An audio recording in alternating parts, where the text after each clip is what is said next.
पर्यन्तं गुरूणाम् आकृतिं स्मरेत् तेन निष्ठाः प्रणश्यन्ति सिद्ध्यन्ति च मनोरथाः। वेदशास्त्रपुराणादिमर्मसद्धर्मबोधकान् बालान् वन्दे गुरुभक्तैव साधकान्। प्रणम्य जगतामीशं श्रीनिवासं सदाश्रयं गायत्री प्रतिपाद्यार्थसारं किञ्चिदुदीरये. ಶ್ರೀಮದಾಚಾರ್ಯರು ಹೇಳಿರತಕ್ಕ ಪ್ರಧಾನವಾದ ಒಂದು ಸಾಧಕರಿಗೆ ಕಿವಿಮಾತು, ಕುರ್ಯಾತ್ ಅನ್ಯನ್ ನವಾ ಕುರ್ಯಾತ್ ಮೈತ್ರೋ ಬ್ರಾಹ್ಮಣ ಉಚ್ಯತೆ.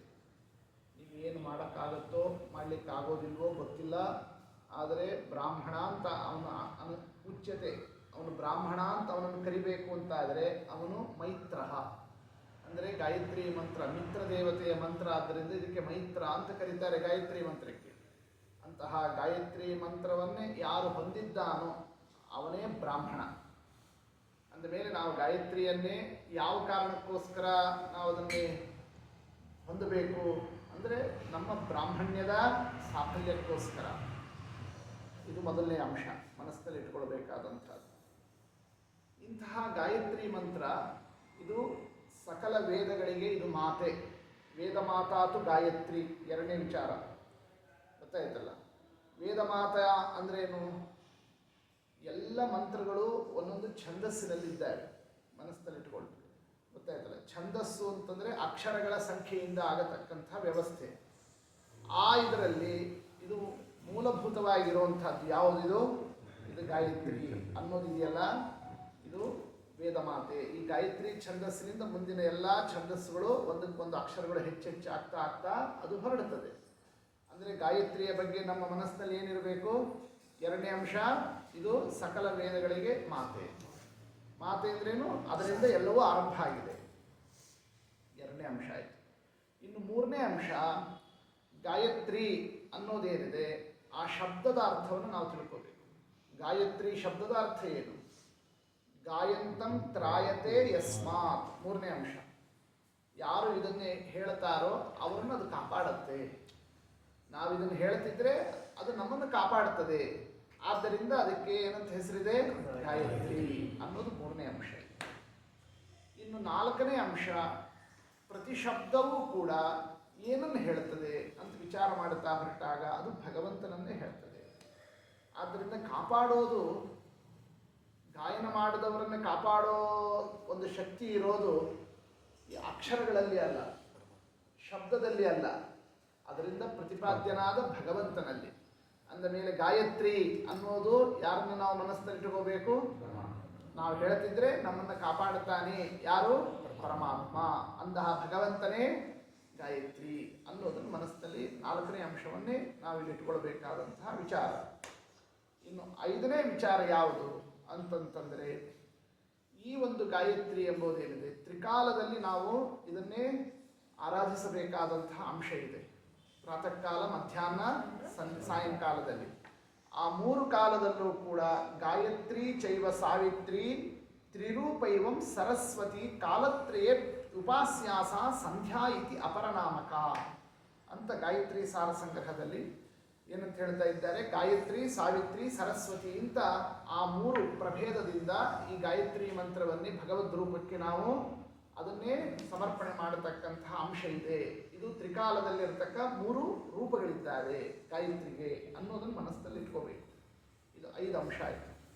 ಇನ್ನು ಈ ಗಾಯತ್ರಿ, ಯಾವುದೇ ಗಾಯತ್ರಿ ಅಂತಷ್ಟೇ ಇಲ್ಲ, ಯಾವುದೇ ಮಂತ್ರವನ್ನೇ ನಾವು ಹೇಳುವಾಗ ಅದು ನಮಗೆ ಫಲಪ್ರದ ಆಗಬೇಕಾದರೆ ಮಂತ್ರ ನೀಡಿರತಕ್ಕಂಥವರನ್ನು ನಾವು ಮರಿಬಾರದು. ಕೊಟ್ಟವರನ್ನು ಮರೆತು ಉಪಯೋಗಿಸಿದರೆ ಅದು ಕೃತಜ್ಞತೆ ಆಗುತ್ತೆ, ಕೃತಜ್ಞತೆ ಆಗೋದಿಲ್ಲ. ಯಾರು ಯಾವುದನ್ನು ನಮಗೆ ಕೊಟ್ಟಿರೋದ್ರಿಂದ ಇವತ್ತು ನಾವು ಸುಖವಾಗಿದ್ದೇವೆ ಅವರಿಗೆ ನಾವು ಕೃತಜ್ಞರಾಗಿರಬೇಕು. ಆ ಕೃತಜ್ಞತೆಯೇ ಯಾವುದು? ಋಷಿಗಳ ಒಂದು ಸ್ಮರಣೆ, ಕೊಟ್ಟಂತಹ ಋಷಿಯನ್ನು ಎಂದು ಮರಿಬಾರದು. ಮತ್ತು ಯಾವ ಛಂದಸ್ಸು, ಯಾಕೆ ಆ ಛಂದಸ್ಸಿನಲ್ಲಿ ದೇವತೆ ಇದ್ದಾರೆ ಅವರನ್ನು ಮರಿಬಾರದು, ಮತ್ತು ದೇವತೆಯನ್ನು ಮರಿಬಾರದು. ಇದು 6ನೇ ವಿಚಾರ. ಋಷಿ ಛಂದೋ ದೇವತಾ, ಆ ಒಂದು ಮನಸ್ಸಿನಲ್ಲಿ ಈ ವಿಚಾರವನ್ನೇ ನಾವು ಸದಾ ಅದನ್ನು ಇಟ್ಕೊಳ್ಬೇಕಾದಂಥ. ಇನ್ನು 7ನೇ ವಿಷಯ, ಈ ಮಂತ್ರ ಏನು ಹೇಳ್ತದೆ ಅನ್ನೋದಿದೆಯಲ್ಲ, ಅದು ವೇದ ಮಂತ್ರ. ಅದರ ಒಂದು ಭಾಷೆ, ಅದರ ಒಂದು ಶಬ್ದ, ಅದರ ಒಂದು ಗತ್ತು, ಅದು ದೇವತೆಗಳ ಒಂದು ಲೆವೆಲ್ನಲ್ಲಿರುತ್ತೆ. ನಮ್ಮ ಒಂದು ಆಡು ಭಾಷೆಯ ಕ್ರಮದಲ್ಲಿರೋ ಸಂಸ್ಕೃತ ಕಲಿತವರಿಗೆ ಅದು ಸುಲಭ ಆಗಿರೋದಿಲ್ಲ.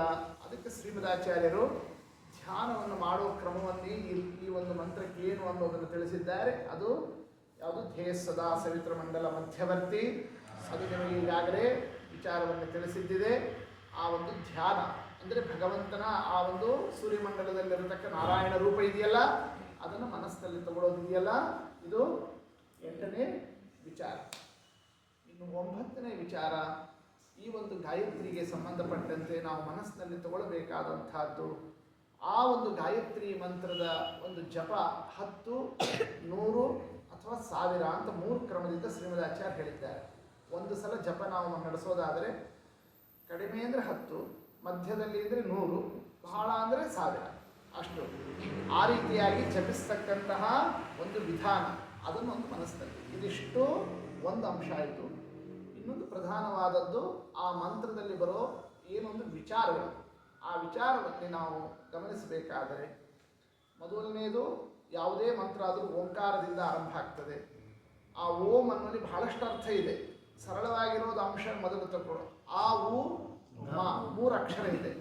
ಆ 3 ಅಕ್ಷರನೂ ಕೂಡ ಸೃಷ್ಟಿಕರ್ತ, ಸ್ಥಿತಿಕರ್ತ, ಲಯಕರ್ತ 3 ಭಗವದ್ ರೂಪವನ್ನು ಹೇಳುತ್ತದೆ. ಆ 3 ರೂಪನೇ ಬ್ರಹ್ಮ, ವಿಷ್ಣು, ಮಹೇಶ್ವರ. ಈಶ್ವರ ಅಂದರೆ ರುದ್ರ ಅಲ್ಲ, ರುದ್ರದೇವರಲ್ಲಿರೋ ದೇವರು. ಬ್ರಹ್ಮ ಅಂದರೆ ಚತುರ್ಮುಖ ಅಲ್ಲ, ಆ ಬ್ರಹ್ಮದೇವರಲ್ಲಿರೋ ಪರಮಾತ್ಮ.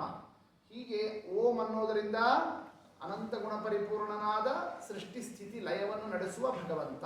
ಇದು ಮನಸ್ಸಿನಲ್ಲಿ ತಗೊಳ್ಬೇಕಾದಂಥದ್ದು ವಿಚಾರ. ಮನಸ್ಸಿಗೆ ಬಂತಲ್ಲ. ಇನ್ನು ಆದಮೇಲೆ ಈ ಗಾಯತ್ರಿ ಬ್ರಹ್ಮ ಗಾಯತ್ರಿ ಮತ್ತು ವಿಶ್ವಾಮಿತ್ರ ಗಾಯತ್ರಿ ಅಂತ 2 ಇದೆ. ಪ್ರಾಣಾಯಾಮದಲ್ಲಿ ನಾವೇನು ಮಾಡ್ತಾ ಇದ್ದೇವೆ? ಓಂ ಭೂಹು, ಓಂ ಭುವಃ, ಓಂ ಸ್ವಃ, ಓಂ ಮಹಃ, ಓಂ ಜನಃ, ಸಪ್ತವ್ಯಾಹೃತಿಯನ್ನು ಇಟ್ಟುಕೊಳ್ತೇವೆ. ಗಾಯತ್ರಿಗೆ, ವಿಶ್ವಾಮಿತ್ರ ಗಾಯತ್ರಿಗೆ 3 ವ್ಯಾಹೃತಿಯನ್ನು ಇಟ್ಟುಕೊಂಡಿದ್ದೇವೆ. 3 ವ್ಯಾಹೃತಿ, ಸಪ್ತವ್ಯಾಹೃತಿ, ಇವುಗಳ ಭೇದದಿಂದ ಏನಾಗುತ್ತೆ? ಬ್ರಹ್ಮ ಗಾಯತ್ರಿ, ವಿಶ್ವಾಮಿತ್ರ ಗಾಯತ್ರಿ ಅನ್ನೋ ಒಂದು ವ್ಯತ್ಯಾಸ ಇದೆ. ಆ ಒಂದು ಗಾಯತ್ರಿ ಮಂತ್ರದ ಈ ಒಂದು ವೈವಿಧ್ಯತೆಯನ್ನು ಮನಸ್ಸಿನಲ್ಲಿಟ್ಟುಕೊಂಡು ಪ್ರಾಣಾಯಾಮದಲ್ಲಿ ನಾವೇನು ಸಪ್ತವ್ಯಾಹೃತಿಯ ಗಾಯತ್ರಿಯನ್ನು ಇಟ್ಟುಕೊಂಡು ಆಪೋಜ್ಯೋತಿ ರಸೋಮೃತಂ ಬ್ರಹ್ಮ ಭೂರ್ಭುವ ಸ್ವರೋ ಅಂತ ಅದಕ್ಕೆ ಆ ಒಂದು ಶಿರಸ್ಸು ಮುಂದಿನ ಭಾಗವನ್ನು ಇಟ್ಟುಕೊಂಡು ನಡೆಸೋದಿದೆಯಲ್ಲ, ಈ ಪ್ರಾಣಾಯಾಮ ಅತ್ಯಂತ ಮಹತ್ವದ್ದಿದು. ಗೊತ್ತಾಯ್ತಲ್ಲ? ಇದನ್ನೇ ಬಹಳ ಮಹತ್ವ ಕೊಟ್ಟಿದ್ದಾರೆ ಇದಕ್ಕೆ. ಯಾವುದಕ್ಕೆ? ಈ ಪ್ರಾಣಾಯಾಮಕ್ಕೆ. ಸಾಮಾನ್ಯ ನಾವು ಗಾಯತ್ರಿ ತಾನೇ ಇಂಪಾರ್ಟೆಂಟು, ಪ್ರಾಣಾಯಾಮ ಇದು ಸ್ವಲ್ಪ ಹೇಗಾದರೂ ಸರಿ ಹಾಗೆಂದು ಕೂಡ ಇರಬಾರ್ದು. ಗಾಯತ್ರಿಗೆ ಎಷ್ಟಿದೆಯೋ ಅದಕ್ಕಿಂತ ಹೆಚ್ಚು ಮಹತ್ವ ಯಾವುದಕ್ಕಿದೆ? ಪ್ರಾಣಾಯಾಮಕ್ಕೆ ಇರತಕ್ಕಂಥದ್ದು. ಅಂತಹ ಒಂದು ಗಾಯತ್ರಿ ಮಂತ್ರದಲ್ಲಿ ಮೂಲಭೂತವಾಗಿ ಮನಸ್ಸಿನಲ್ಲಿ ನಾವು ಇಟ್ಕೋಬೇಕಾದದ್ದು ಇಷ್ಟೇನೆ. ನಮ್ಮ ಮನಸ್ಸನ್ನು ಸನ್ಮಾರ್ಗದಲ್ಲಿ ಪ್ರಚೋದಿಸುವ ಭಗವಂತ, ನಿನ್ನನ್ನು ನಾನು ಸದಾ ಧ್ಯಾನಿಸ್ತಾ ಇದ್ದೇನೆ. ಇಷ್ಟು ಮನಸ್ಸಿನಲ್ಲಿ ಇಟ್ಕೊಂಡ್ಬಿಡಿ. ಏನೇ ಒಂದು ಡ್ರೈವ್ ಮಾಡ್ತಾ ಇದ್ದರೆ ಸರಿಯಾಗಿ ನಮಗೆ ಮನಸ್ಸು ಹೋಗಬೇಕು, ಒಂದು ನಡೀತಾ ಇದ್ದರೆ ಸರಿಯಾಗಿರಬೇಕು, ಒಂದು ತಿಂತಾ ಇರಬೇಕಾದ್ರೆ ಸರಿಯಾಗಿರಬೇಕು, ಒಂದು ನೋಡ್ತಾ ಇರಬೇಕಾದ್ರೆ, ಕೇಳ್ತಾ ಇರಬೇಕಾದ್ರೆ, ಯಾವುದೇ ಕೆಲಸ ನಮ್ಮ ನಿತ್ಯ ಜೀವನದಲ್ಲಿ 24 ಗಂಟೆಗಳಲ್ಲಿ ಏನು ಮಾಡ್ತಾ ಇದ್ರೂ ಕೂಡ ಸರಿಯಾದ ದಾರಿಯಲ್ಲಿ ನಾವು ನಮ್ಮ ಮನಸ್ಸು ಹೋಗ್ತಾ ಇರಬೇಕು. ಗೊತ್ತಾನೆ? ಅದನ್ನೆಲ್ಲ ನಡೆಸೋನು ಯಾರಿದ್ದಾನೋ ಅವನೇ ಗಾಯತ್ರಿ. ಗೊತ್ತಾಯ್ತಲ್ಲ? ಅದು ಆಟ ಆಡೋದಿರ್ಬೋದು, ಕೂಡೋದಿರ್ಬೋದು, ಓಡೋದಿರ್ಬೋದು, ಓದೋದಿರ್ಬೋದು, ಬರೆಯೋದಿರ್ಬೋದು, ದೇವರ ಪೂಜೆ ಇರ್ಬೋದು, ಯಾವುದೇ ಸಕಲ ಸತ್ಕಾರ್ಯಗಳಲ್ಲಿ ನಮ್ಮನ್ನೇ ಆ ಒಂದು ಮನಸ್ಸನ್ನೇ ಸರಿಯಾಗಿ ಪ್ರಚೋದಿಸುವಂತಹ ಹೇ ಸ್ವಾಮಿ ಭಗವಂತ, ನಿನಗೆ ಈ ಒಂದು ಭಕ್ತಿ ಸಮರ್ಪಣೆ, ಇದನ್ನೇ ಪ್ರಧಾನವಾಗಿ ಮನಸ್ಸಿನಲ್ಲಿಟ್ಟುಕೊಂಡು ಗಾಯತ್ರಿಯನ್ನೇ ಇನ್ನೂ ಹೆಚ್ಚಿನ ಅಂಶಗಳನ್ನೇ ಮುಂದೆ ನೀವು ಅದನ್ನೇ ಮನಸ್ಸಿನಲ್ಲಿ ತಗೊಳ್ತಕ್ಕಂಥದ್ದಾಗಲಿ. ಭೂ ಅಂದ್ರೇನು, ಭುವಃ ಅಂದ್ರೇನು, ಸ್ವಹ ಅಂದ್ರೇನು, ಅದಕ್ಕೆಲ್ಲ ಅರ್ಥಗಳನ್ನೇ ಶ್ರೀಮದಾಚಾರ್ಯರು ಹೇಳಿದ್ದಾರೆ. ಈಗ ನಾವು ಇವತ್ತಿನ ದಿವಸ ಈ ಗಾಯತ್ರಿ ಜಪ 21 ಸಹಸ್ರ ಎಲ್ಲರೂ ಸೇರಿ ನಡೆಸಿರ್ತಕ್ಕಂಥದ್ದಿದೆ. ನಮ್ಮ ಮನಸ್ಸಿನಲ್ಲಿ ಇಷ್ಟೇ ವಿಚಾರ. ಇದು ನಮ್ಮ ಆಚಾರ್ಯರ ಸಂಸ್ಮರಣೆಗೋಸ್ಕರ ನಮ್ಮ ನಿತ್ಯ ಜೀವನದಲ್ಲಿ ಒಂದು 10-15 ನಿಮಿಷ ಆದರೂ ಭಾಳ ವರ್ಷಗಟ್ಟಲೆ ಮಾಡೋದಕ್ಕೆ ನಮ್ಮ ಕೈಲಿ ಅಷ್ಟು ಸಂಯಮ ಇರೋದಿಲ್ಲ. ಈಗ ಶ್ರೀಪಾದರಾಜರ ಆರಾಧನೆ ಆರಂಭಿಸಿದ್ದೇವೆ. ನಾಳೆ ಆಷಾಢ ಶುದ್ಧ ಸಪ್ತಮಿ ಆಚಾರ್ಯರ ಜನ್ಮ ದಿವಸಕ್ಕೆ ಅದನ್ನೇ ಸಮರ್ಪಣೆ ಮಾಡೋದಿದೆ. 20 ದಿವಸದ ತನಕ ಈ ಒಂದು ಕಾಲಾವಕಾಶದಲ್ಲಿ ಪ್ರತಿನಿತ್ಯ ಒಂದು 20 ನಿಮಿಷ 10-20 ನಿಮಿಷ ಒಳ್ಳೆಯ ಕೆಲಸಕ್ಕೆ ನಾನು ಇದನ್ನು ಬಳಸ್ತೇನೆ ಅನ್ನೋದೇ ಮೂಲ ತತ್ವ. ಯಾವುದು ಈ ಜಪ ಅಂತ ಅನ್ನೋದರ ಹಿನ್ನೆಲೆಯಲ್ಲಿರೋದು. ಅರ್ಥ ಆಯ್ತಲ್ಲ? ಆ ಒಂದು ಮನೋಧರ್ಮದಿಂದ ಇದನ್ನೇ ನಿಮ್ಮ ಶಕ್ತಿ ಅನುಸಾರ ಅಷ್ಟೇ ಮಾಡಿ ಅಂತ ಅರ್ಥ ಅಲ್ಲ. ಬೇಕಾದ್ರೆ 50 ಅರ್ಧ ಗಂಟೆ ಮಾಡಲಿ ನಿಮ್ಮ ಶಕ್ತಿ ಅನುಸಾರ ಇದನ್ನೇ ಈ ಒಂದು ಜಪವನ್ನು ಅನುಷ್ಠಾನವನ್ನು ಮಾಡೋದಕ್ಕೆ ಅವ್ರವ್ರ ಮನೆಯಲ್ಲಿ ಮಾಡಿದರೆ ಇನ್ನೂ ಹೆಚ್ಚು ಮಾಡ್ಬೋದಾಗಿತ್ತು. ಹೋಗೋದು ಬರೋದು ಎಲ್ಲ ಟೈಮ್ ಉಳಿತಾ ಇತ್ತು. ಗೊತ್ತಾಯ್ತಲ್ಲ? ಇದೇ ದಿವಸ ಭಾನುವಾರ 50 ಮಳೆ ಬಂದವರು ಅದೇ ಹೋಗೋದು ಬರೋ ಟೈಮ್ನಲ್ಲಿ ಮಾಡಿದರೆ ಇನ್ನೂ ಒಂದು 500 ಅವ್ರವ್ರು ಮಾಡಲಿಕ್ಕೆ ಅವಕಾಶ ಹೆಚ್ಚಿತ್ತು. ಆದರೂ ನಾನು ಯಾಕೆ ಬರಬೇಕು ಅಂತ ಕರೆದಿದ್ದು, ಇದು ಆಚಾರ್ಯರು ಬಾಳಿ ಬದುಕಿದಂತಹ ಸ್ಥಳ. ಆಚಾರ್ಯರ ಒಂದು ಪುಣ್ಯ ಸ್ಮರಣೆಗೆ ನಾವು ಇದನ್ನು ನಡೆಸ್ತಾ ಇದ್ದೇವೆ. ಆ ಆಚಾರ್ಯರ ಒಂದು ಸ್ಥಳದಲ್ಲಿ ಒಂದು 10 ಗಾಯತ್ರಿ ಜಪವನ್ನು ಮಾಡುವ ಮೂಲಕವಾಗಿ ಅವರ ಒಂದು ಕರುಣೆ ನಮ್ಮ ಮೇಲೆ ಅನುಗ್ರಹ, ಆ ಹರಿವಾಯು ಗುರುಗಳ ಅನುಗ್ರಹ ಒದಗಲಿ ಅನ್ನೋ ದೃಷ್ಟಿಯಿಂದ ನಾವು ಇದನ್ನು ಇಲ್ಲಿ ನಡೆಸೋದು ಒಂದು ಉದ್ದೇಶ ಇದೆ. ಎರಡನೇದು, ಗಾಯತ್ರಿ ಮಂತ್ರದ ಸಿದ್ಧಿಗೆ ಯಾರು ನಮಗೆ ದೃಷ್ಟಾಂತ ವ್ಯಕ್ತಿ ಯಾರು ನಿಮ್ಮ ಮನಸ್ಸಿನಲ್ಲಿ ಯಾರಾದರೂ ಇದ್ದರೆ ಇವರು ಗಾಯತ್ರಿ ಸಿದ್ಧಿಗೆ ದೃಷ್ಟಾಂತ ವ್ಯಕ್ತಿ ಅನ್ನೋದನ್ನು ನೀವು ಯಾರನ್ನ ಗಮನಿಸಿರ್ತೀರಿ? ಗೋಪಾಲದಾಸರು. ಗೊತ್ತಾಯ್ತಲ್ಲ? ಗೋಪಾಲದಾಸರು ಗಾಯತ್ರಿ ಮಂತ್ರದ ಸಿದ್ಧಿಯಿಂದ 8 ವರ್ಷಕ್ಕೇನೆ ಅವರು ಆಗತಾದಿ ತ್ರಿಕಾಲಜ್ಞಂ ಆಗಮಾರ್ಥ ವಿಶಾರದಂ. ಗಾಯತ್ರಿ ಮಂತ್ರದ ಸಿದ್ಧಿಯಿಂದ ಏನಾಗಿದ್ದಾರೆ ಅವರು? ಆ ಒಂದು ಸಕಲ ಭೂತ ಭವಿಷ್ಯವನ್ನು ಹೇಳ್ತಾ ನಿಂತು ಬಿಡ್ತಾರೆ ಅವರು. ಎಷ್ಟು ವರ್ಷಕ್ಕೆ? ಅವರು ಸಣ್ಣ ವಯಸ್ಸಿನಲ್ಲೇನೆ ಗೋಪಾಲದಾಸರು. ಆ ರೀತಿಯಾಗಿರತಕ್ಕಂತಹ ಒಂದು ವಿಶೇಷವಾದಂತಹ ಗೋಪಾಲದಾಸರ ಚರಿತ್ರೆಯನ್ನು ನಾವು ಕೇಳ್ತೇವೆ. ಅವ್ರನ್ನೆಲ್ಲ ಸ್ಮರಣೆ ಮಾಡ್ಕೋಬೇಕು. ಗಾಯತ್ರಿ ಅಂತಂತಂದರೆ ಅವರಿಗೆ 8 ವರ್ಷಕ್ಕೆ ಸಿದ್ಧಿ ಕೊಟ್ಟಿರತಕ್ಕಂಥದ್ದಿದೆ ಚರಿತ್ರೆಯಲ್ಲಿ. ಅಂತಹ ಗೋಪಾಲದಾಸರ ಅವರ ಒಂದು ಕಾರುಣ್ಯಕ್ಕೆ ಪಾತ್ರರಾದಂಥವರು ಐಜಿ ಸ್ವಾಮಿಗಳವರು. ಅಂತಹ ಯಾರು ವ್ಯಾಸತತ್ವಜ್ಞ ತೀರ್ಥರು, ಅವರು ಗಾಯತ್ರಿ ಸಾರ ಸಂಗ್ರಹ ಅಂತ ಗ್ರಂಥ ಮಾಡಿದ್ದಾರೆ. ಬಹಳಷ್ಟು ಅರ್ಥಗಳನ್ನು ಹೇಳಿದ್ದಾರೆ. ಅದರ ಮಂಗಳ ಶ್ಲೋಕ ಇವತ್ತು ನಾವು ಹೇಳಿದ್ದೇವೆ. ಗೊತ್ತಾಯ್ತಲ್ಲ? ಇನ್ನು ಅಂತಿಮ ಶ್ಲೋಕದ ವಿಚಾರವನ್ನು ಕೂಡ ಅವರು ಅದರಲ್ಲಿ ತಿಳಿಸ್ತಾ ಏನಂತ ಅವರು ಹೇಳ್ತಾರೆ ಇದರಲ್ಲಿ ಅಂತಂದರೆ, ಬ್ರಹ್ಮವಿದ್ಯಾಸು ನಿರತೋ ಭವೇ ಜನ್ಮನಿ ಜನ್ಮನಿ. ನೀವು ಎಲ್ಲ ಜನ್ಮಕ್ಕೂ ನೀವು ಬ್ರಹ್ಮವಿದ್ಯೆಗೆ ನೀವು ಆಸಕ್ತಿ ಉಳ್ಳವರಾಗ್ತೀರಿ. ಈ ಗಾಯತ್ರಿಯಿಂದ ಏನಾಗ್ತದೆ? ಜನ್ಮದಲ್ಲೂ ನೀವು ಬ್ರಹ್ಮವಿದ್ಯೆಗೆ ಅಧಿಕಾರಿಗಳಾಗ್ತೀರಿ. ಈ ಜನ್ಮದಲ್ಲಿ ಬ್ರಾಹ್ಮಣರಾಗಿ ಹುಟ್ಟಿದ್ದು ಅಂತ ಅಷ್ಟೇ ಅಲ್ಲ, ಈ ಜನ್ಮದಲ್ಲಿ ಹುಟ್ಟಿನೂ ಬ್ರಹ್ಮವಿದ್ಯೆಗೆ ಅಧಿಕಾರ ಇಲ್ಲದಿದ್ದಂಗೆ ಎಲ್ಲೋ ತಿನ್ಕೊಂಡು ಹೆಂಗೋ ಇರೋದು ಅಂತಲ್ಲ, ಅಂಥದ್ದು ನಿಮಗೆ ಸಿಗ್ತದೆ ಅನ್ನೋದನ್ನು ತಿಳಿಸ್ತಾ, ಏಕವಾರಂ ಜಪೇನೈವ ಸಹಸ್ರ ಜಪವಾನ್ ಭವೇತ್. ನಾವು ಇಲ್ಲಿ ಹೇಳಿರೋ ವಿಷಯವನ್ನು ಮನಸ್ಸಿನಲ್ಲಿ ಇಟ್ಟುಕೊಂಡು 1 ಜಪ ಮಾಡಿದರೆ 1000 ಜಪದ ಫಲ ಇದೆ. ಗೊತ್ತಾಯ್ತಲ್ಲ? ಗಾಯತ್ರಿ ಸಾರ ಸಂಗ್ರಹದಲ್ಲಿ ಅವ್ರು ತಿಳಿಸಿರೋದು. ನೀವು 1 ಜಪ ಮಾಡಿದರೆ 1000 ಆದರೆ 10 ಜಪ ಮಾಡಿಬಿಟ್ರೆ 10,000 ಅದನ್ನ ಟಾರ್ಗೆಟ್ ಆಗಿ ಹೋಗ್ಬಿಡ್ತು. ಗೊತ್ತಾಯ್ತಲ್ಲ? ನಾವು ಒಬ್ಬೊಬ್ರು 10,000 ಮಾಡಬೇಕು ಅಂತ ನಮ್ದಿದೆ. ಆಗುತ್ತೋ ಬಿಡುತ್ತೋ ಗೊತ್ತಿಲ್ಲ. ನೋಡಿ, ಅವರೊಬ್ರು ನಮ್ಗೆ ಈಗ ಬಲಪಡೋರಿದ್ದಾರೆ. ಯಾರು? ಐಚಿ ಸ್ವಾಮಿಗಳು, ವ್ಯಾಸತತ್ವಜ್ಞ ತೀರ್ಥರು. ಅಂದರೆ 1 ಜಪ ಮಾಡಿದರೆ 1000 ಜಪದ ಫಲ ನಿಮಗಿದೆ. ಏಕವಾರಂ ಜಪೇನೈವ ಸಹಸ್ರ ಜಪವಾನ್ ಭವೇತ್. ಐದಂ ಜಪತೆ ನಿತ್ಯಂ ಬ್ರಾಹ್ಮಣ್ಯಾದ ಅಚ್ಯುತಾ ಭವೇತ್. ಇದನ್ನು ಮಾಡೋದರಿಂದ ನೀವು ಬ್ರಾಹ್ಮಣ್ಯವನ್ನು ಉಳಿಸ್ಕೊಳ್ತೀರಿ. ಉಪಾಸ್ಯ ತದ್ಗತಂ ವಿಷ್ಣು ವಾಸುದೇವಂ ಪ್ರಪಶ್ಯತಿ. ಇನ್ನೇನು ಹೇಳಿ, ನಿಮ್ಮ ಹೃದಯದಲ್ಲಿ ದೇವರು ನಾಳೆ ದಿವಸ ನಿಮಗೆ ಕಾಣ್ತಾನೆ. ನೋಡಿ, ಅಲ್ಲಿ ತನಕ ಹೇಳ್ತಾರೆ. ಎಷ್ಟು ಶ್ಲೋಕ? 86 ಮಿತಾ ಏತೆ ಶ್ಲೋಕಾಸ್ತತ್ರೈವ ಭಾಷ್ಯಕಂ. ಎಲ್ಲ ಸೂತ್ರ ಭಾಷ್ಯ, ಉಪನಿಷತ್ ಭಾಷ್ಯ ಎಲ್ಲದ ವಿಚಾರವನ್ನು ತಗೊಂಡು 86 ಶ್ಲೋಕದಲ್ಲಿ ನಾವು ಇದನ್ನು ತಿಳಿಸಿದ್ದೇವೆ. ಇಂಥದ್ದು ಈ ಒಂದು ಐಜಿ ವೆಂಕಟಗಿರಿಯಾರ್ಯ ಪುತ್ರೇಣಾಲ್ಪಧಿಯಾ ಕೃತಃ ಶ್ಲೋಕತ್ರಯಂ ಪರೀಕ್ಷಿಪ್ತಂ ಏತದ್ ಗ್ರಂಥ ವಿಶುದ್ಧಯೇ. ಈ ರೀತಿಯಾಗಿ ಈ ಗ್ರಂಥವನ್ನೇ ಅವರು ಸಮರ್ಪಣೆ ಮಾಡಿದ್ದಾರೆ. ನಾವೆಲ್ಲ ಅಲ್ಪರು, ಅಲ್ಪ ಬುದ್ಧಿ, ಅಲ್ಪ ಸಾಮರ್ಥ್ಯ, ಅಲ್ಪ ಶಕ್ತಿ. ನಾವು ನಡೆಸೋದೆಲ್ಲವೂ ಬಹಳ ದೋಷಭೂಯಿಷ್ಠವಾದ ಜೀವನ ಇರ್ತದೆ. ಆದರೆ ಒಬ್ಬರು ದೊಡ್ಡವರದು ಗಾಯತ್ರಿ ಸಾರ ಸಂಗ್ರಹದ ಆದ್ಯಂತದ ಒಂದು ಆ ಶ್ಲೋಕವನ್ನು ಹೇಳೋ ಮೂಲಕವಾಗಿ ಇವತ್ತಿನ ಈ ಒಂದು ಗಾಯತ್ರಿ ಜಪದ ಒಂದು ನಮ್ಮ ಪ್ರಯತ್ನ ಏನಿದೆ, ಇದು ದೊಡ್ಡವರ ಪುಣ್ಯದಿಂದ ಇದು ಸಫಲವಾಗಲಿ. ಆ ಒಂದು ಪುಣ್ಯದ ಒಂದು ಪ್ರಾಪ್ತಿಗೆ ಇವತ್ತು ನಾವೆಲ್ಲರೂ ಇಲ್ಲಿ ಸೇರಿದ್ದೇವೆ. ಅದು ಎಷ್ಟು ಯೋಗ ಅಂತಂತಂದರೆ ಕರೆಕ್ಟಾಗಿ 21,000 ಆಯಿತು. ನಾವು ಯಾರನ್ನು ಸ್ಮರಣೆ ಮಾಡಿಕೊಂಡು ಇದನ್ನು ಆರಂಭ ಮಾಡಬೇಕು ಅಂತ ಮನಸ್ಸಿನಲ್ಲಿ ಇಟ್ಕೊಂಡ್ವಿ. ಯಾರ ಸ್ಮರಣೆ? ಗೋಪಾಲದಾಸರು. ಅವರು ಯಾರ ಅಂಶ? ಅವರು ಗಣಪತಿನ ಅಂಶ. ಗಣಪತಿ ಅಂದರೆ ಎಷ್ಟು ಸಂಖ್ಯೆ? 21. ಅಂದಮೇಲೆ ಇವತ್ತು ಎಷ್ಟು ಸಹಸ್ರ ಆಗಿದೆ? ಎಲ್ಲರೂ ಸೇರಿ ಮಾಡಿದ್ದು ಅರ್ಧ ಗಂಟೆ ಎಲ್ಲರೂ ಸೇರಿ 21 ಸಹಸ್ರದ ಈ ಒಂದು ಸಮರ್ಪಣೆಯನ್ನೇ ಗಣಪತಿ ಅಂತರ್ಗತ ತದಂತ ಮೇಲಿರತಕ್ಕಂತಹ ಹರಿವಾಯುರೂಪ ಭಾರತೀಯ ರಮಣ ಮುಖ್ಯ ಪ್ರಾಣ ಅಂತರ್ಗತ ಸವಿತೃನಾಮಕ ಶ್ರೀ ಲಕ್ಷ್ಮೀನಾರಾಯಣನಿಗೆ ಈ ಒಂದು ಗಾಯತ್ರಿ ಜಪ ಇವತ್ತು ಮಾಡಿದ್ದು, ಇಲ್ಲಿ ಮಾಡಿದ್ದು, ಇಲ್ಲೇನೆ ಕೃಷ್ಣಾರ್ಪಣ ಅಂದಿದ್ದು. ಇದು ನಮ್ಮ ನಿತ್ಯ ಲೆಕ್ಕಕ್ಕೆ ಇದನ್ನು ನಾವು ಇದನ್ನು ಇಟ್ಕೊಂಡಿಲ್ಲ, ಆಯ್ತಲ್ಲ. ಇವತ್ತು ಆ ಒಂದು ಮನೋಧರ್ಮದಿಂದ ಇದನ್ನು ಸಮರ್ಪಣವನ್ನು ಮಾಡಿರ್ತಕ್ಕಂಥದ್ದನ್ನು ಈ ಸಂದರ್ಭದಲ್ಲಿ ತಿಳಿಸ್ತಾ ಇದ್ದೇವೆ. ಬಹಳ ಸಂತೋಷ ಆಗಿದೆ ನಮಗೆ.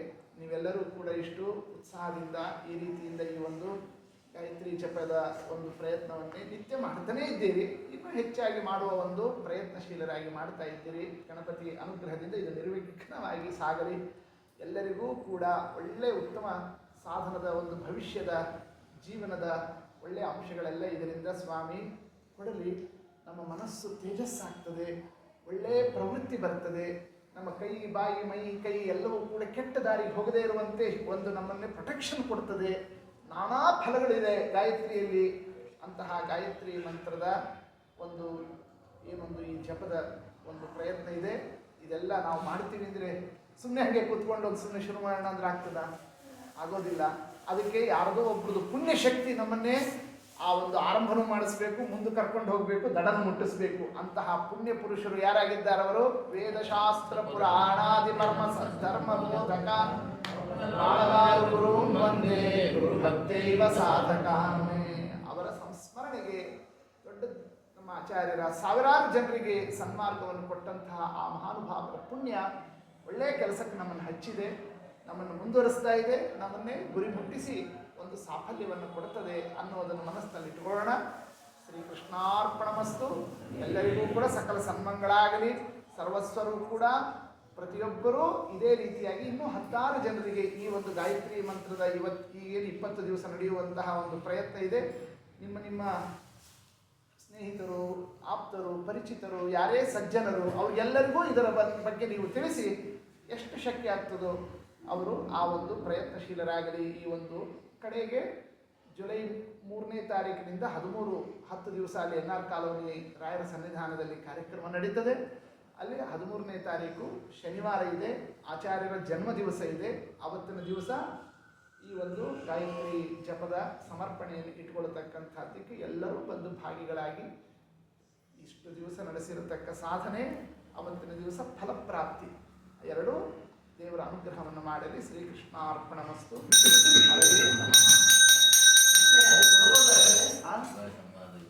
ಹೇಳ್ತೀನಿ, ಅದಾದ್ಮೇಲೆ ಮುಗಿಸ್ಬಿಡ್ತೀನಿ. ಅದು ಅರ್ಥ ವಾಟ್ಸಪ್ ಹಾಕ್ಬೋದಾ? ಬೇಡ.